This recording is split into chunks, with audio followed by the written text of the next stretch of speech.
Hello everyone, कसे आहात तुम्ही सगळे. पुन्हा एकदा छोटासा मिनी ब्लॉग टाकते. त्या दिवशी आपण जी वाटाण्याची बिया लावल्या होत्या तर इथे आलेली झाडं आहेत. हे बघा, पुन्हा कारल्याला कारली आले. 2-3 वेळा भाज्या करून झाल्यात. याला एकखटी भरपूर कारली लागतात, छोटी छोटी, तुम्ही बघू शकताल. पण एका टायमिंगला 4-5 कारले निघत आहेत कुंडीमध्ये. खाली झाड असेल तर खूप सारे कारले येतात. गावरान कारला आहे त्यामुळे ह्याची साईज फक्त इतकीच येते आणि ते अजिबातही कडू नाही. आता मी तुम्हाला दाखवते जवळपास किती कारले लावलेत आपण त्या दिवशी. थोडंसं DAP आणि पाण्यातून जे काही त्याला आपण लिक्विडमधून हे दिलं आहे सोर्स, त्याच्यानुसार मी सांगितलं होतं की त्यांनी फळे आणि फुलं खूप लागतात. तुम्ही बघू शकत असाल जवळपास 12-20 असे छोटे छोटे छोटे कारले आलेले आहेत. एकदा सुरुवात झाली की मग एकखटी भरपूर कारले निघतात या वेलाला. गावरान कारल्याचा वेल आहे. कढीपत्ताही छान फुटला आहे ते लिक्विड दिल्यानंतरनं. मी गोट लावलं होतं कांद्याचं, ते सुद्धा छान आलेलं आहे.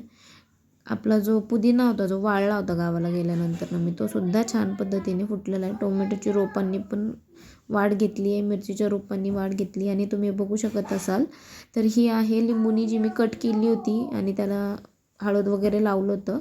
तर तिथे सगळीकडे छोटे छोटे कोंब आलेले तुम्ही बघू शकत असाल. तुम्हाला जवळून दाखवते. छान अशी फुटलेली आहे. अशा पद्धतीने आपण घरगुती जर काळजी घेतली गार्डनची तर छान पद्धतीने आपण घरीच गार्डन डेव्हलप करू शकतो. फळभाज्या वगैरे लावू शकतो. नेक्स्ट व्लॉगमध्ये मी तुम्हाला गवार, पालक वगैरे हे सुद्धा कसे लावायचे आणि कसे ग्रो करायचे ते मी तुम्हाला नक्की दाखवेल.